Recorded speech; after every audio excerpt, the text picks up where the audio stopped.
All right. So hey guys, welcome to UCLA Med Mentor Monday. Today our session is going to cover the activity section of the AMCAS application. I believe this is more for the MD schools, but if you have any questions about the DO application, we can try to address that later on. But just before we start, I want to give a quick shout out to all the med student panelists here tonight who very graciously volunteered their time this evening. So I thought we could start off by giving a quick introduction, just like what your name is, where you're from, and what year of medical school you're in. So Rohini, you want to start us off? Sure. Hi, everybody. My name is Rohini. I am an MS4 in the class of 2024. I'm in the regular MD track, sometimes called the Westwood track. I'm from Phoenix, Arizona, and I think that was it, hopefully. Cool. Hello, everyone. My name is Maria, first year medical student, class of 2026, also regular MD track. I'm from San Diego County. Happy to be here. Hello, my name is Jordan. I'm an MS1, also traditional MD. Born and raised in the Philippines, but I moved to the Bay Area about 8-9 years ago. Nice. And I'm Theo. I'm a fourth year med student, class of 2023. I'm from the Bay Area, born and raised like essentially all throughout California. All right. So the basic overview for how the session is going to go today is we're first going to start off with just an overview of the activity section, maybe talk about some common myths or misconceptions. Then we're going to talk about like how to fill out the activity section, what advice we might have for that, and then we'll open it up to the audience to answer any questions you may have, and also to answer some questions that were submitted to us through the RSVP form. So first of all, just a quick overview of the activities section. I believe we have 15 total entries possible for the work and activities section. Each entry has a maximum of 700 characters, including spaces, and you can designate up to 3 of them as your most meaningful experience. And when you do that, you get an additional 1,325 characters. And you can select up to 18 different categories for each activity. Just to list them off really quickly here, you can say an activity is an artistic endeavor. You can say something is community service, medical or clinical. You can say it's community service, not medical clinical. You can say it's a conference you attended. You can say it's an extracurricular activity. You can say it's a hobby. You can say it's an honors award or recognition. You can say intercollegiate athletics. You can say leadership. That's just not listed anywhere else. You can list military service. You can list paid employment, also subdivided into medical, clinical, or not medical, clinical. You can list physician shadowing or any kind of clinical observation you might have done. You can list any presentations, posters, or publications. You could talk about any research or lab experience you have, as well as any teaching, tutoring, or teaching assistant roles. And then you have this kind of catch-all other subcategory if your activity doesn't fit neatly into anything we just mentioned. All right, so just starting off with some possible myths and misconceptions. Is quantity always greater than quality? And is it necessary to fill out all 15 experiences in the activities section?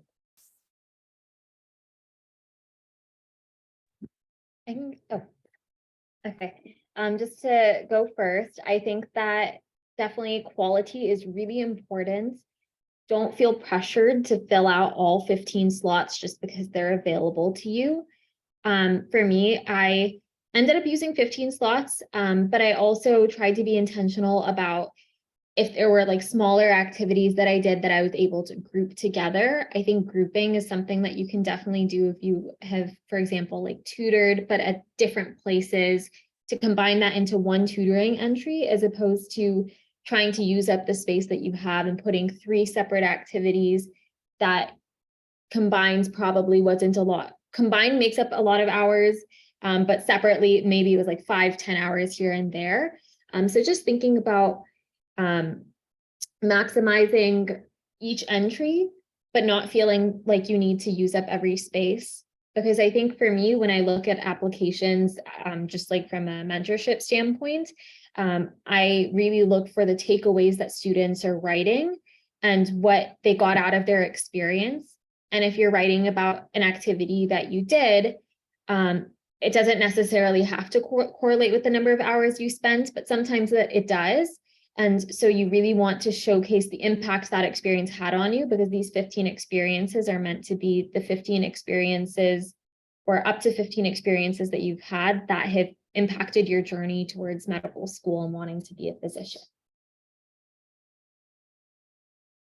I completely agree with that. Just want to add a quick aside, just in case if anyone is interested in DO. The main difference is that the 600 character limit instead of 700. There's no most meaningful, and there's also no limit on how many activities you want to do. But just focusing on the AMCAS application here, I completely agree. What was said, especially the grouping for shadowing can be very helpful. Like if you have a couple of random shadowing here and there, it's great to just put it all under one, because typically shadowing is passive, so there's not going to be too much you're going to really be able to say about it anyways. And again, yes, just want to focus on definitely quality over quantity. That's much more important. I mean, yes, you don't want to just put 3 things on your activity section, but there's nothing wrong with just having like say 8 or 9. Like that's completely fine, as long as like those are like things that's what you really dedicate yourself. And of course, like it's going to depend on like whether you're like applying right like during college, or if you took 6 gap years like me, then that's going to be a different story, right? Of what you're going to put on there.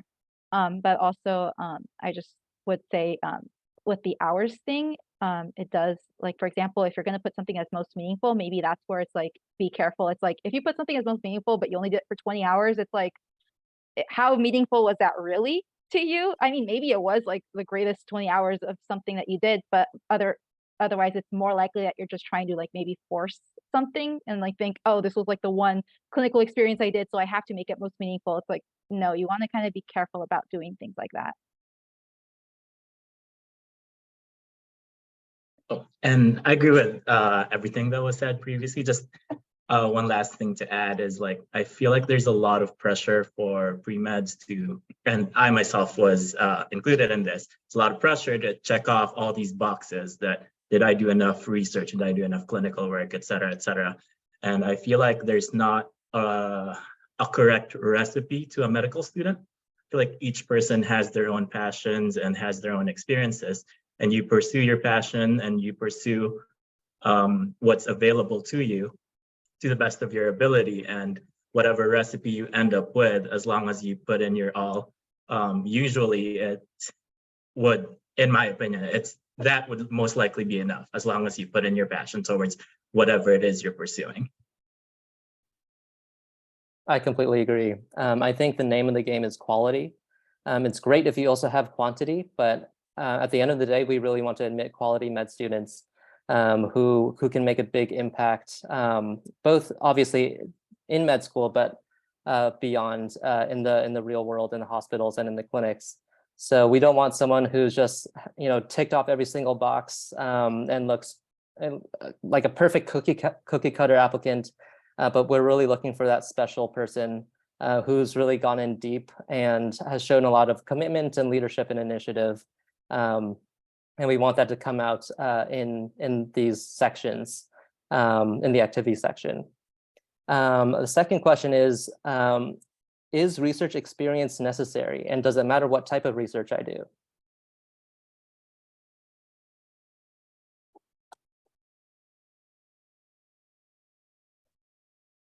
So I guess I can start off with this one. I would say I wouldn't go as far as to say as any activity is strictly necessary for med school. I think we do admit students from a variety of backgrounds. Some students have done a ton of research, and some students have done absolutely like 0 or like next to like very, very little research. So I wouldn't say it's strictly necessary, but I would say that for a lot of these more prestigious med schools that are very research heavy, I think a lot of them tend to like to see some sort of research in your application. But again, everyone's story is different, everyone's background is different. So I wouldn't, if you don't have any research, I would not think that's like a reason to not apply to med school.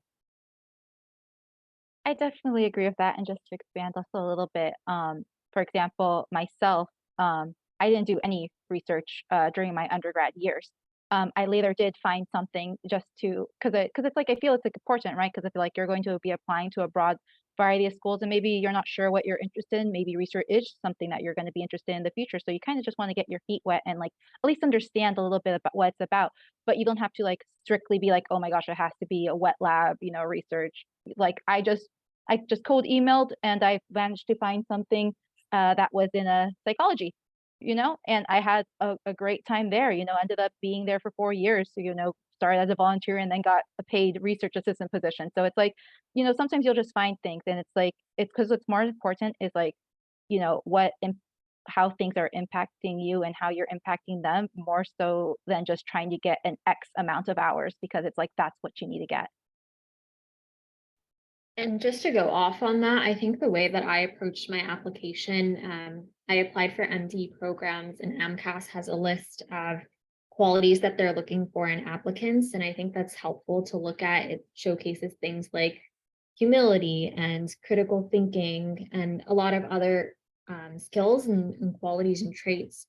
And so when I was putting together my experience list and thinking about, okay, what do I want to talk about as my takeaway from research? A lot of people think about like, do I need to go into the lab techniques or do I need to showcase that this was scientific research?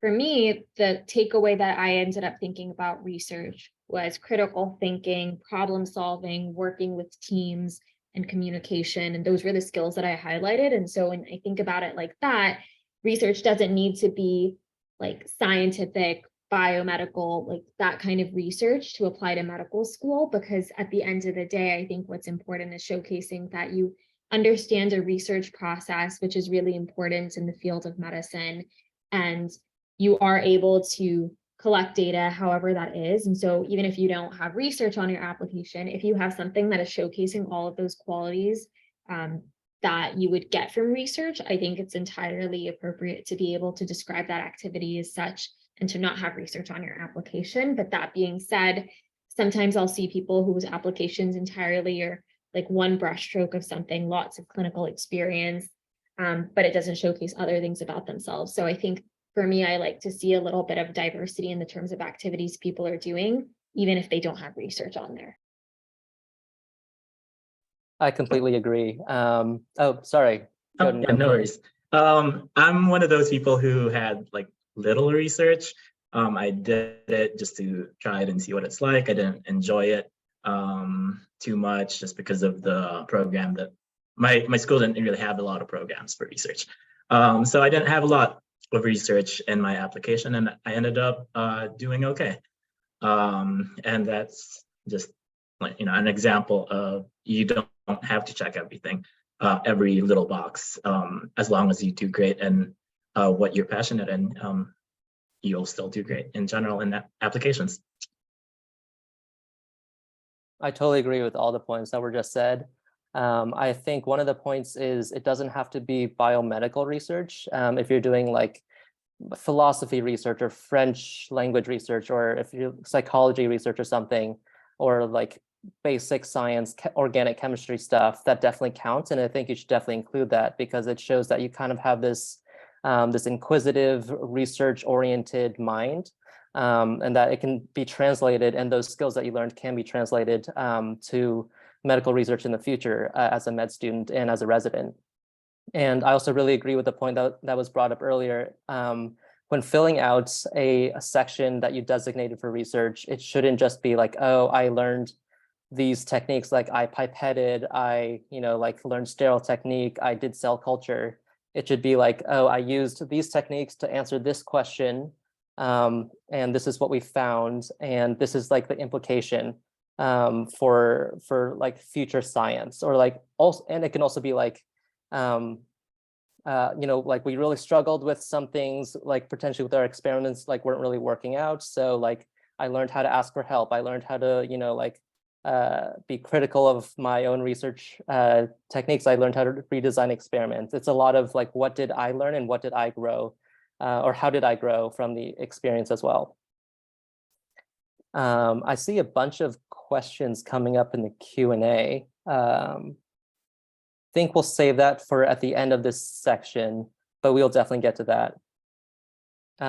Another question is, do only medically related activities count?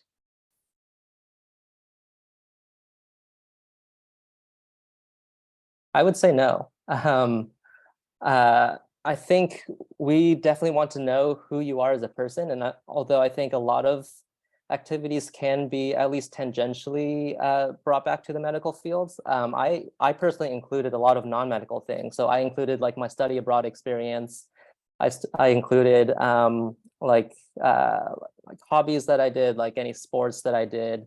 And again, like I wouldn't make these sections huge. I would just kind of say like, oh, I did these things just to show that I'm not a robot. But I definitely think like non-medical activities are very valid. And especially if you can kind of tie it all back and say like, oh, this is how I grew from these experiences, I think that makes it even more meaningful. Yes, I completely agree. Just like, don't be afraid to have fun. Like you can have like one really fun kind of out there thing. Like I put on my application, just one of my hobbies was like playing Dungeons and Dragons or tabletop role playing games. You know, it's just like something like that. And you don't always need to like tie it back to like, oh, this is gonna make me a doctor. This is, you know, I learned from this. It's like, no, this is just what I like to do for fun, to de-stress, that I found in college, and it was great, you know? And again, like when it comes to like your most meaningful, like don't think like, oh my gosh, my most meaningful, it only has to be clinical, it only has to be research. You know, you can have you know, again, it's most meaningful, so that just means to you, not most meaningful to how you think it's going to make you a great doctor or something like that. So like one of my most meaningful that I chose was singing in the church choir, because that's something I started doing in high school, and then I continued up until the pandemic, you know, closed the churches. So Absolutely. And just to echo some of those points, I think that you definitely don't need to have your entire like experiences section be about medical things. In fact, I really enjoy reading things that aren't about medicine, because if you think about it, your application reviewers are reading things about scribing and shadowing and research all the time. And so seeing those things that make you you, like being in a church choir or doing Dungeons and Dragons, and like what kinds of games that you like to play or what kind of sports you like to do, like those are the things that, you know, if someone is interviewing you, that they're probably more interested in hearing about, because it's you and you're going to be happy to talk about it. So I would definitely encourage you to think about what are those things that would showcase your personality that are not related to medicine. You don't need to say this is going to make me a good doctor because I like to play soccer. Don't worry about that.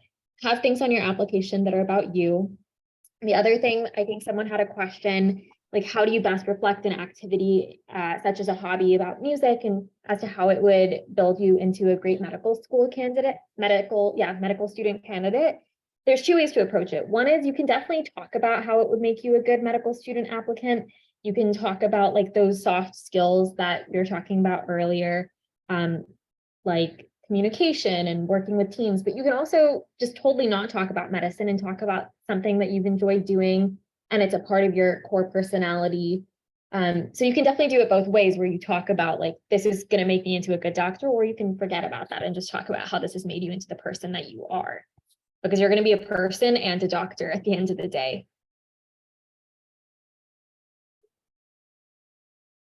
actually, Theo, I think like one of the things that we got reached out for as panelists is if we wanted to share experiences. So if I have share screen capabilities, I don't mind sharing my most meaningful experience, the one that specifically was about the church choir, just to see something different that's not just, you know, strictly medicine.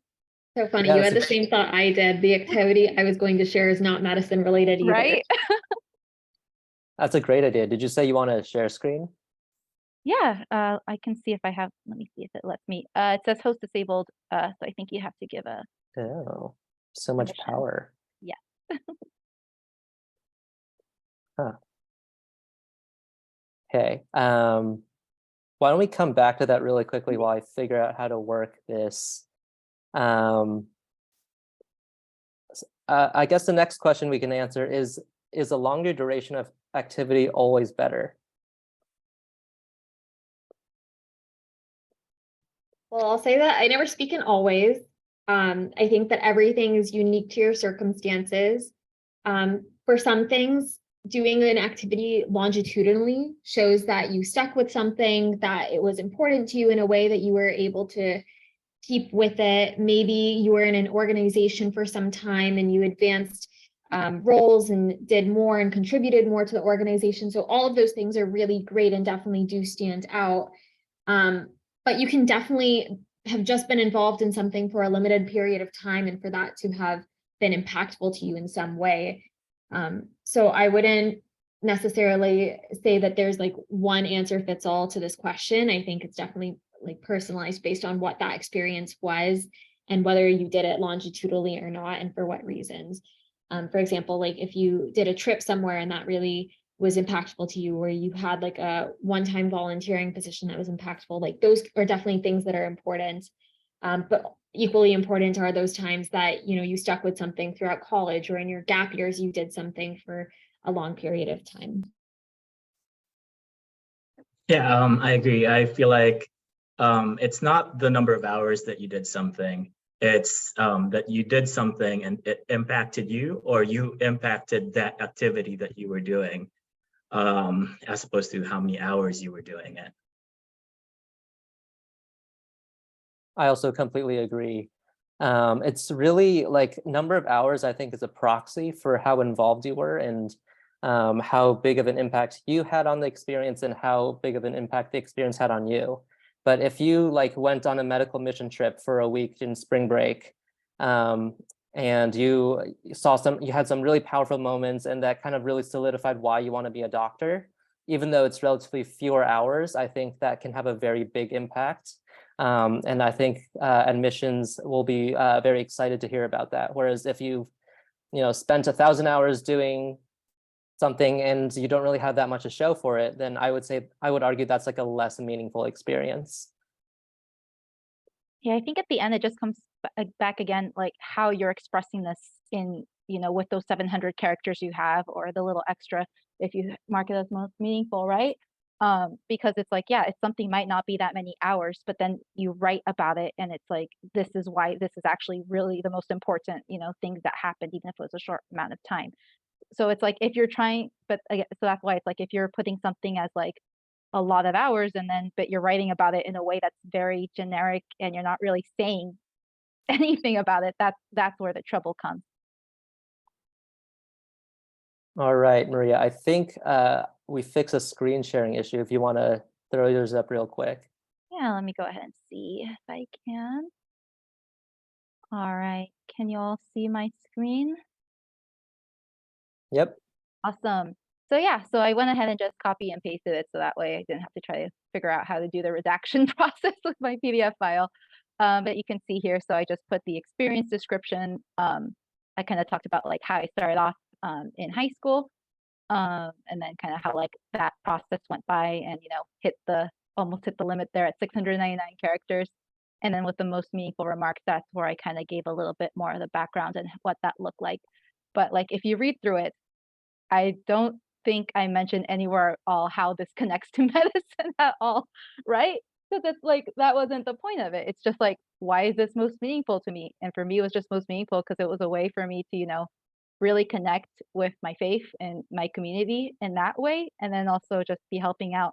So I guess if you really want to like try to pierce it apart that way, it's like you can get soft skills and things like that, like leadership skills, without me specifically having to spell out, I was a leader doing this by being one of the co-coordinators or something like that. And of course, also throwing in some nerdy things again by specifically talking about Final Fantasy VII.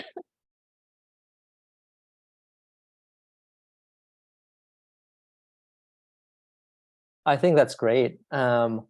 I would say that one piece of advice that I got when I was applying for med school was that people love stories and people love examples. So with that extra 1,325 characters, it can be a good idea to include any kind of meaningful moments you might have had to describe what you learned from it or like what you took from it, whether it's medical or not. So I think you talked about like at a certain church retreat when you were 14, there was a thing that you were very involved in or very enthusiastic about. And I think that just gives it so much more color and meaning rather than just listing a generic kind of like recipe or like transcript of what transpired. So I think that's also something that can be used to your advantage when you have those extra characters. Go ahead and stop the share now. All right, I will try to answer some of these questions. How important is it to include shadowing experiences in the work and activity section? Would scribing count as shadowing? I was pretty conflicted on this one, to be honest, but I'm interested to hear the rest of the panelists' views on this.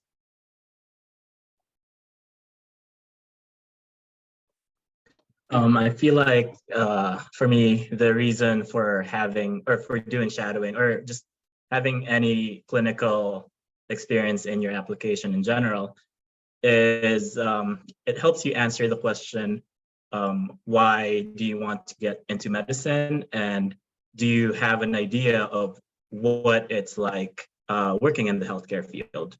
And I think if you're able to answer both of those questions, in general, you'd be pretty much good to, in terms of how many hours you have for shadowing or clinical experience. Yeah, I would say it's not like a make or break part of your application. Like, we're not gonna say like, oh man, this person has 1,000 shadowing hours, they must be such a great applicant. But if you have like 0, we would be like, oh, do they actually know what they're signing up for? If you haven't actually seen medicine in real time before. So I would say it's like, it's cool if you have it, but it's not like a huge, it's not a huge deal. I would say it's kind of like in the middle of like how important it is. Yeah, because sometimes when it comes to shadowing too, it kind of depends on like where you are and what your circumstances are, because you might be in a place where that's not very a feasible thing to do, or maybe you're only able to shadow one doctor, and that's fine too, right? Like, you don't have to be like, think like, oh my gosh, I have to shadow all these different specialties to show that I've like looked at everything. No, it's like all I had access to was a family family medicine doctor. So it's like a husband and wife duo. So that's who I put that I shadowed, right? And that was actually part of one of my jobs too. Like, I worked for them. So what you can do is, if you have a job, say like scribing, and you do say 1,000 hours of scribing, you can always put like, okay, well, maybe like 900 of those hours were actual scribing, and then like 100 hours, because you're going to be naturally doing some shadowing out of that. And then you can kind of like take out some of those hours from that job that does include shadowing in a way, and then talk about it that way too.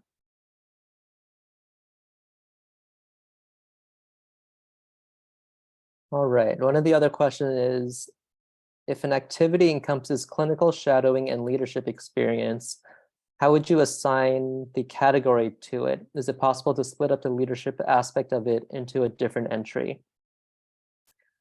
So I personally would not stress too much about the categorization of your activity. We really care more about the meat of what you're saying, how you're using those 700 characters. So I would say if you have like a ton of activities already listed under clinical, maybe you could put it under like leadership, just to show some more diversity. But I would say it really doesn't matter too much.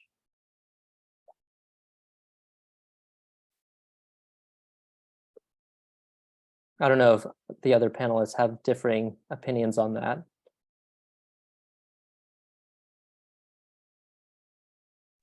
I agree with you. I definitely think that for a lot of my experiences, things will always, usually if it's leadership, it's also going to be something else. So I guess my approach to that when I was making my application was just to write down what are the categories that I have on my application, just so that like one of them I would list it as leadership if it felt like that would be a good fit and I had something else that fit there, just because I don't really know how admissions committees review this, and if they have something that like ticks off, okay, like this person has a volunteering and a leadership, I don't know. And that was like what my neurotic brain was telling me to do at that point in time. But that being said, I don't really think it matters that much.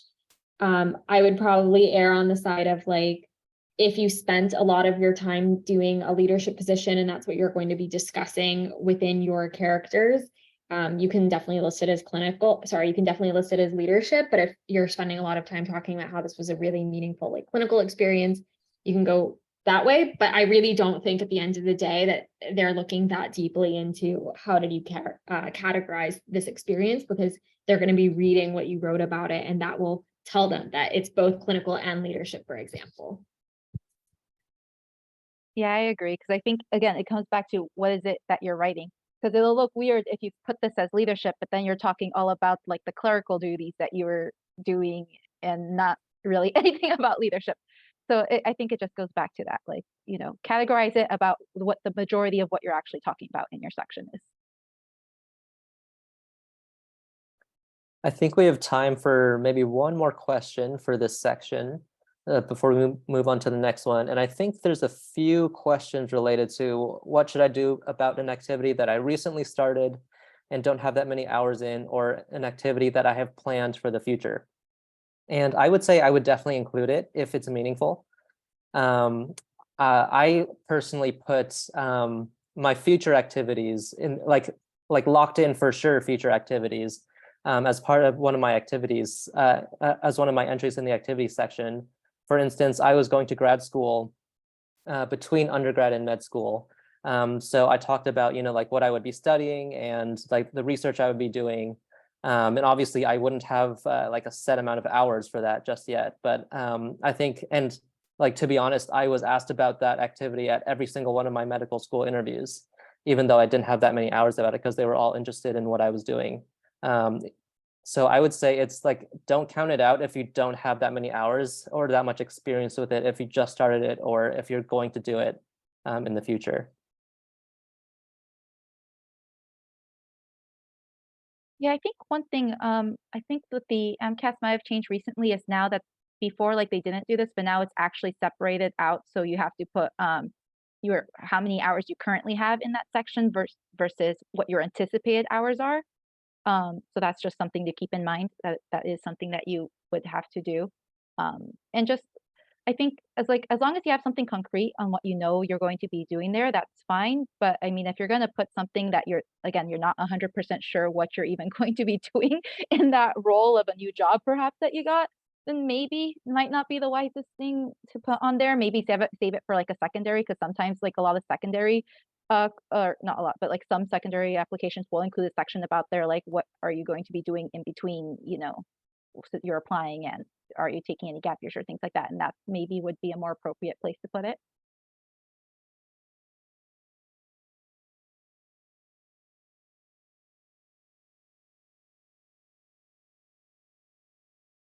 Any thoughts from the other panelists? If not, we can move on.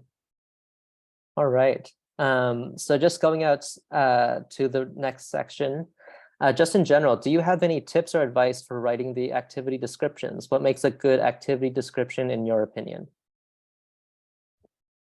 I think that what makes a good activity description, it's really difficult with the ones that are 700 characters, but as much as you're able to paint a picture or tell a story, that really helps make it fun to read. A lot of people who are doing similar experiences to what you're doing would be able to describe the exact same thing. For example, the job of a scribe is going to be the same regardless of where you are. And so you being able to share those details as to what made that experience unique to you, or how you perceived that activity, really showcases like your thought process and what you learned from it. And that's really what I like to see. I think that like sometimes we can get into the weeds of describing this was my specific role and these were the things that I did and these were all the techniques that I learned and etc. And I think that really what I enjoy seeing is maybe a brief one line of this was my specific role, but then the rest of it really focuses on these were the takeaways that I had. These were the people that I interacted with, particularly if it's a clinical experience. If you're able to highlight like a patient that you saw or a particular member of the healthcare team that you saw do something, or if you did something, really highlighting those examples is something that goes a long way as to showcasing what your thought process is. Because when I am able to see like what your thought process is, I get insight into who you are as a person, and that's really how you show and not tell.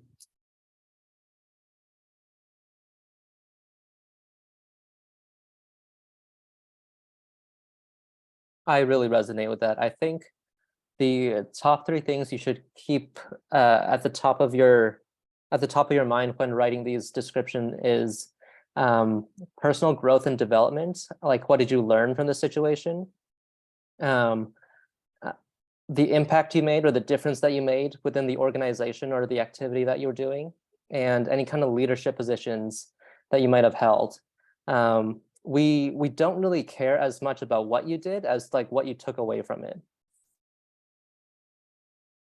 Because lots of applicants will say all the same things like, oh, like I scribed in this hospital, blah, blah, blah.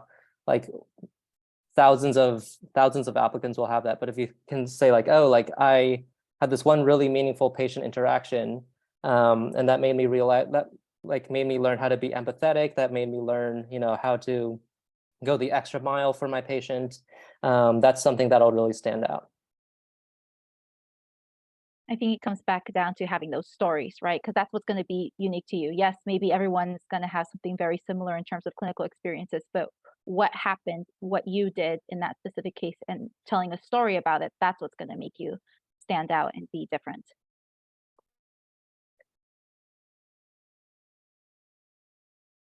I would say that like filling out the activity section was like, it took me a really, really long time to even type out my like final draft of one activity section, because I would have to go through like all the different things I want to talk about. And I would kind of sometimes get lost in the weeds, like, oh, like I'd talk about all these different little logistical things that I thought at the time were important, but after like reading it and rereading it and showing it to my friends and mentors who gave me feedback on it, they're like, no, this is not important. Like, just briefly go over like what you did, and then you should spend the majority of your time talking about like what you learned from it, and how you contributed. So I would say like definitely get started on the activity section early, and definitely have a low threshold to have many drafts until you're really happy with the that 700 letter paragraph that you're going to submit.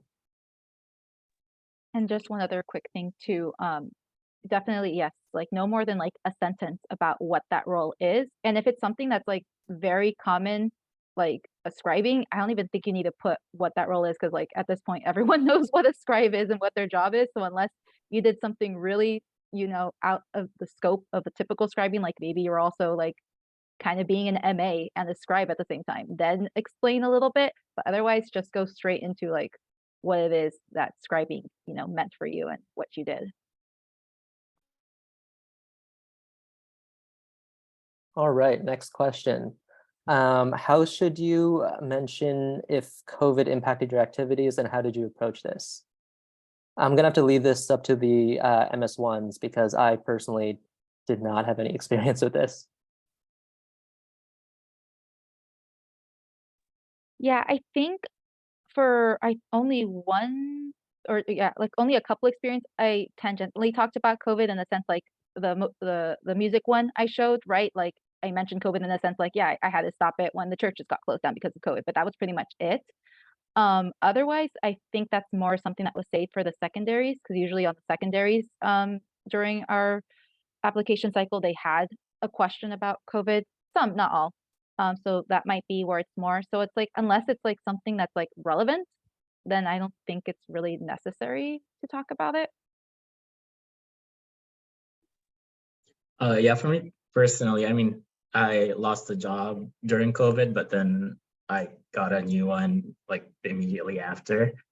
So I talked about it briefly, but I can definitely see how if COVID really impacted you in some way, that it may be worth talking about.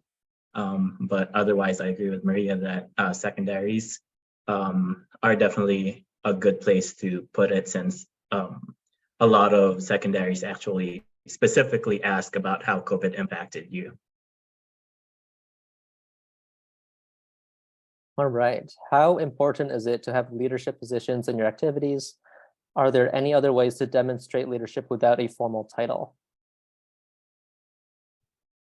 Absolutely. You don't have to have a formal like president or secretary or something of an organization or an experience that you did. leadership is manifested in so many different ways. So I think that if you're able to describe a time that you took initiative or that you started a project or whatever it might be, where you took it upon yourself to do something, that in itself is leadership. You don't need to have a formal role that you've had for a designated period or that you were voted. So yeah, I'll leave it at that. Yeah, I agree. I don't think, yeah, I was just quickly scrolling through my PDF. I didn't list any of my 14 activities as leadership. So it's just like, some of them was like obviously implied, like again, going back to the music one, I put, reference that there was a co-coordinator. So obviously I was a leader there, but it's like nothing that I specifically like highlighted about it. It's just, if it comes up, naturally, it'll kind of come up in the story that you tell.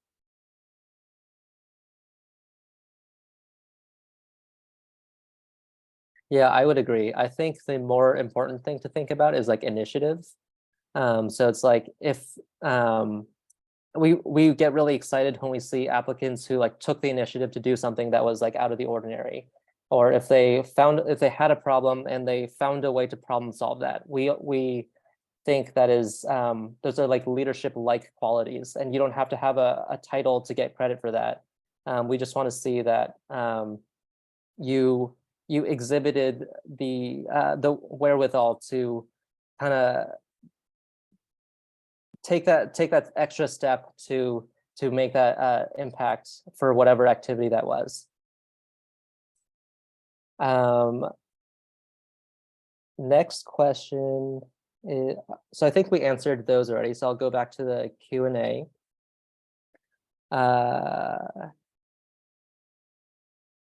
That one I will answer later. That's a little more personal.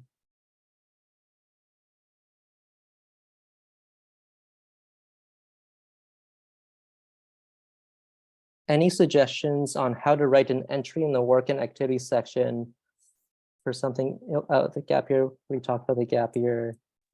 In the meantime, while we're looking, I can share an experience as well.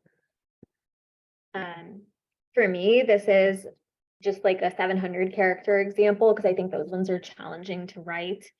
Because you really don't have that much time to explain something. So I was a tour guide at my college. I think that like being a tour guide is pretty self-explanatory. So just keeping it really brief as to your job description or what you are doing, like super brief. And then I talked about, like, this was an experience that I wanted to show because I was able, or like I tried to showcase like what this related to my path towards medicine. I didn't do this for all of my experiences that weren't related to medicine. And I did have a few that just like were not scientific or were not medicine or at all. But I think that like explicitly saying things like, I want to be able to connect with people, or, being a tour guide is a lot like being a doctor because you have to talk to people you've just met and find ways to communicate and relate to them. For example, and then like I lumped in other stuff because the organization that I was a part of for being a tour guide, we also did other volunteering. So that was a way of like how I just like cram that in there, because otherwise it would have been like probably 10 hours that I did this and 10 hours that I did this, but I talked about it all as part of one experience. So hopefully this kind of helps give an idea for how you could write something that's not related to medicine. This is an interesting question. How would the admissions committee view any kind of interruption or inactivity for an extracurricular activity due to medical reasoning? For example, if someone was dealing with a medical issue or depression or some kind of psychiatric issue that led them to taking some time off, how would you work around that and how would you describe that?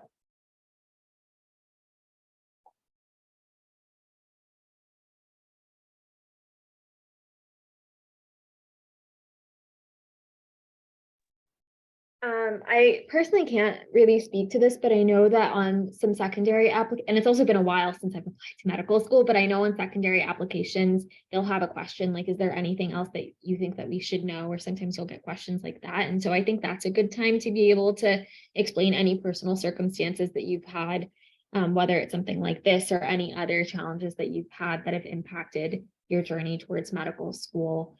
And I think that by just explaining it, some people have talked about difficulties within their family or an illness or a death of a loved one. That definitely does, explain any gaps that you've had in your education or in your work or things like that. And so it's definitely understood and taken into consideration, because at the end of the day, we're all people. And that's something that admission committee members realize as well. Yeah, I would say at the end of the day, life happens, even when we're doing this really, really stressful process of applying to med school.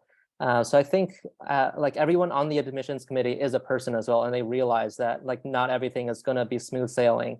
So I think it's fine to be honest and be I had to step away from this activity briefly because death in family, which led to whatever. I need to take some extra time, or you could say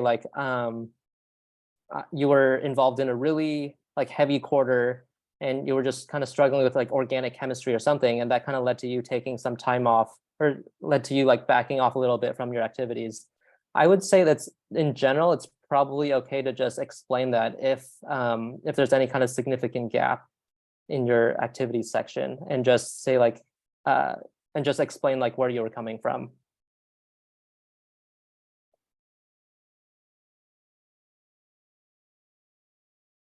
And I'll also just throw it out there for anybody who wants a one-on-one look at their personal statement and their application.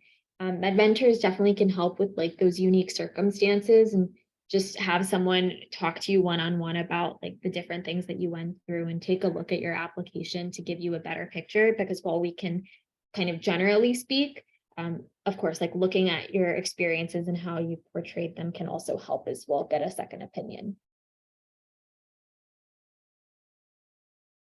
All right. I think we can open it up to the audience now. If you have any questions you want to ask verbally that we didn't already answer. Can I ask? They won't be able to ask it verbally, so it's just so still just the Q&A, but keep those coming. Gotcha. Okay. So we have some questions that you guys submitted. One question is, how should we write the most significant activities, and do they necessarily have to be health or medically related?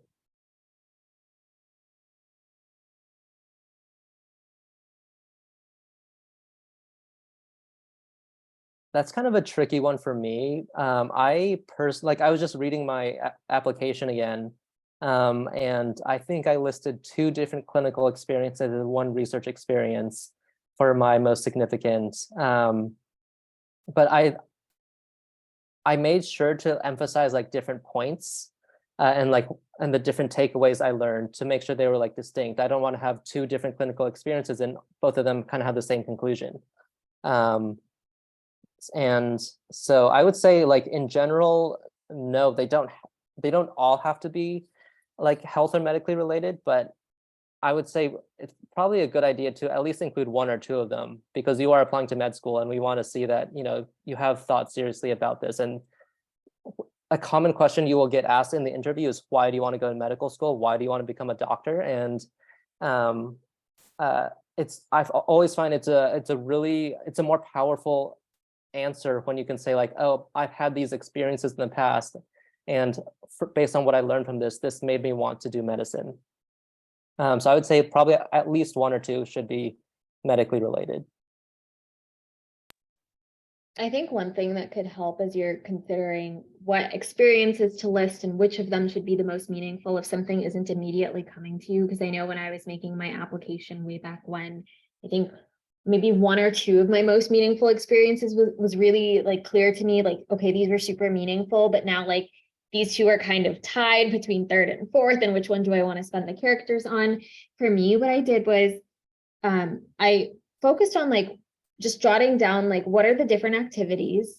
Once I had a list of the activities, then I thought about what am I going to put in my personal statements? Because at the end of the day, that's the one narrative that you have that describes this is my path towards medicine. And of course, some of your experiences are going to come up in your personal statement. And so for me, I just wanted to make sure that I wasn't going to be touching on the exact same things in both, especially recognizing that my most meaningful experiences were probably going to show up there. And once I kind of had an outline as to what I wanted to say in my personal statement, I had an idea of okay, this is how I'm telling the story of why I want to go into medicine. And then two of my most meaningful experiences were like science-y. So one was clinical and one was research. And then the other was completely unrelated. And I think that was helpful because the one that was completely unrelated, like definitely was not going to be in my personal statement.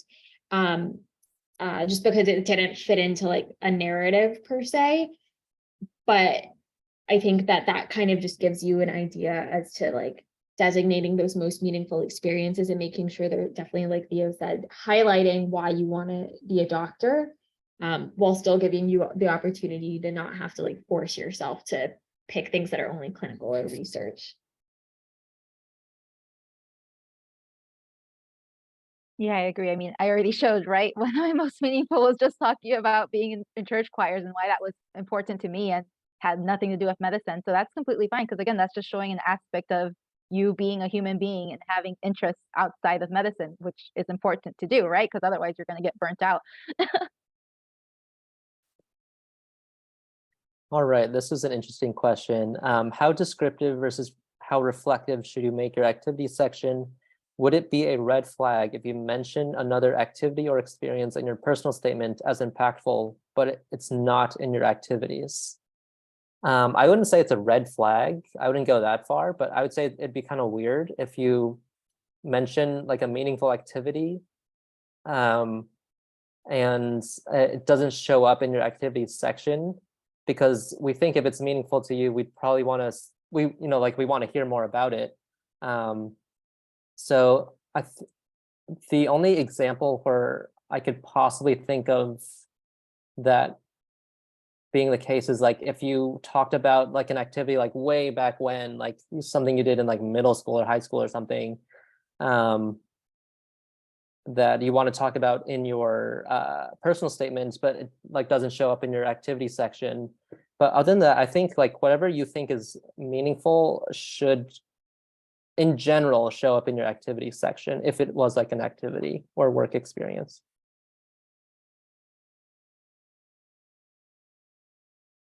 I don't know if the panelists agree with me or. Yeah, I would say so. Because I had something a little similar, like in my personal statement, I talked about like it was like a career day that they had in middle school, and that was like one of my first exposures, right, to medicine. Like hearing this neonatologist talk, and me being like, "What the heck is a neonatologist?" Right? But of course, I didn't mention that anywhere in my extracurricular activity section.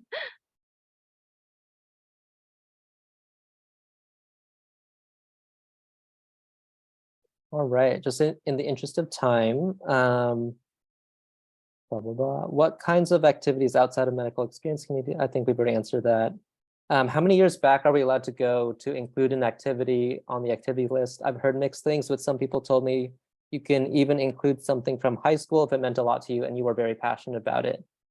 I would say that like if you want to go as far back as high school, it should be like really, really impactful.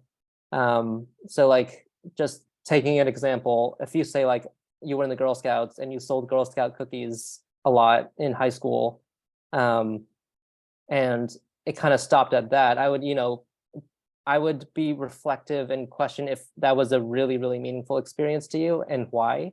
But if you're like, oh, like you were in the Girl Scouts and you worked in like a senior retirement home and you ended up helping like old people with dementia, and you kind of saw that how that affected their families and how that was difficult for them, and that made you like think of medicine and made you pre-med in undergrad.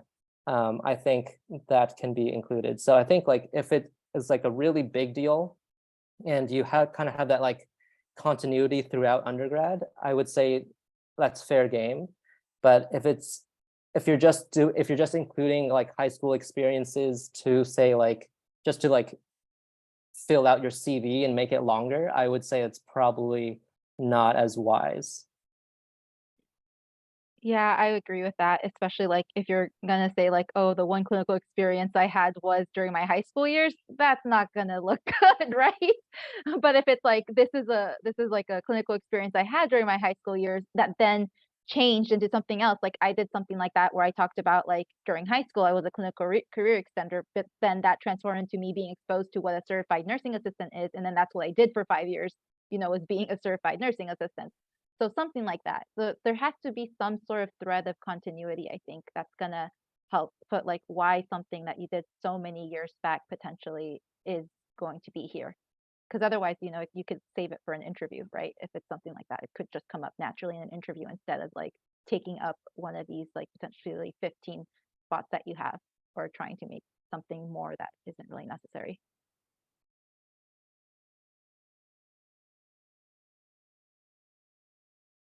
All right, just answering the rest of the questions in the Q&A. Any suggestions on how to write an entry in the working activity section for something you'll be doing during your gap year? For example, I'm applying the cycle and taking one gap year, but am unsure of what to put because I don't yet have any stories about this activity. I would say it's fine to still include that, as we kind of talked about earlier. If you know for sure you're going to do this thing, you can kind of, obviously you're not going to have any stories or experiences to draw upon, but you can definitely just kind of keep it short and succinct, being like, this is what I'm going to do, and this is like why I want to do it, and this is what I hope to gain from it. Those are just my 2 cents about how I would approach that. Yeah, and just to add on to that, I think a few other people have had this question as well, and you can always give an update throughout your cycle as to how the experience is going and saying, hey, like just wanted to update you that I'm doing this activity and, you know, these are the things that have happened. And so it kind of gives you a nice opportunity to be able to showcase yourself again to the programs that you've applied for.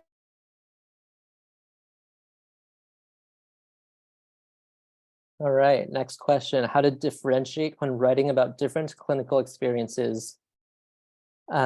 Oh wait, did I skip one? I might have skipped one. If you grouped all the extracurricular activities like clubs into one activity, how did you calculate the amount of hours dedicated to all of them?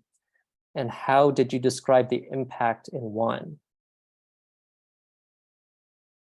For me, when I grouped things together, I tried to pick things that weren't like one of them had like 500 hours and the other 2 had 5. And so I wasn't just putting like a really large number. They generally had very similar numbers. And so I probably was like, okay, if there's 3 different activities and I spent 20 hours on each, I just added it up and I was like, okay, it's 60.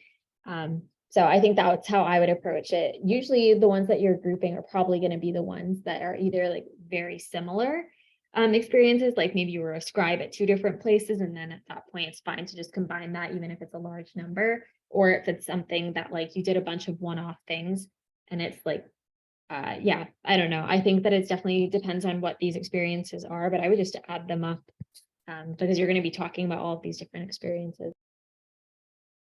Yeah, I think if you're grouping because they're very similar, so you can kind of just have like one overall arching story that kind of like resonates with all of them. Or it's something like shadowing, where like I put like 3 doctors that I shadowed, and then I just put like a quick like little 1-sentence thing about like, you know, this doctor once said, you know, I've seen babies without butts. That was the most impactful thing I learned from that shadowing experience. So that's what I put, right?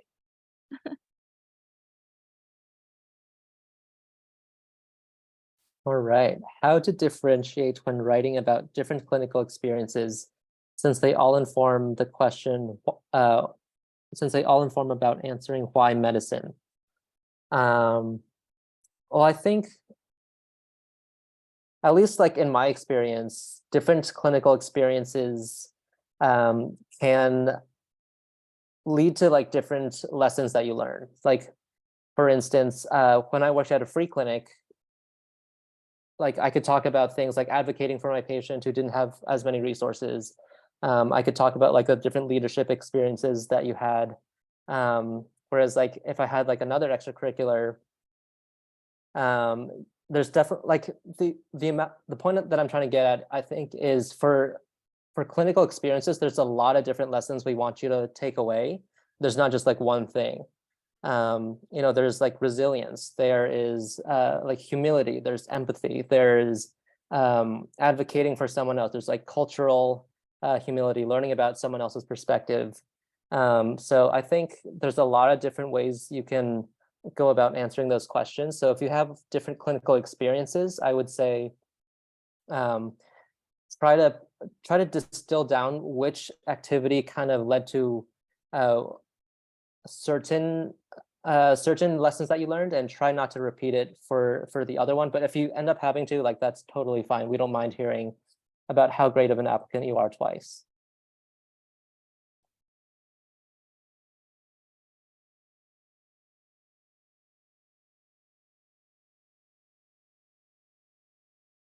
All right, next question. If we've had experience developing projects during our classes, e.g. a computer science project on predicting COVID-19 outbreaks, very cool, that have been impactful in our pursuit of medicine, would we be able to list those? How do you think I could list those? I would say like, that might be able to go under like research. I definitely think that is a very cool thing to do. And I think the kind of mental block for this question is like, it's not an extracurricular, it's not like a clinical experience. But like, I would say like, the only rule that you have for this activity section is the 700 character limit. Everything else is just what you want to say and what you want to bring to the table. So if I would definitely like still list this and say like, this is something really cool that I've been working on. And just free ball it from there. Yeah, and when in doubt, when you're really like agonizing over like what category is this? Well, that's why other is there for, right? You can always just default to other if it's like causing a lot of stress, but it's like, yeah, it's still something cool to talk about.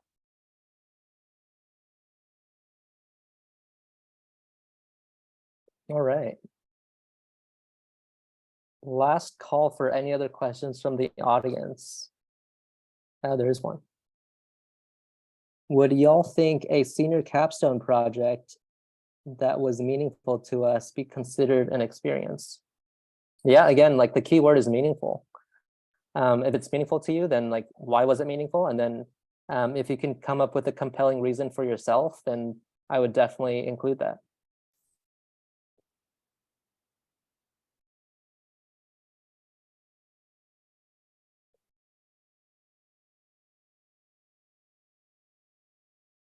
Okay, if there's no other questions, I want to thank all the panelists and all the attendees for being here and sticking with us 5 minutes past our designated stop time. And if you have any other questions, you can definitely reach out to us at MedMentors. We're always very happy and excited to answer your questions. Thanks, everyone. Thanks, Theo. All right, bye guys.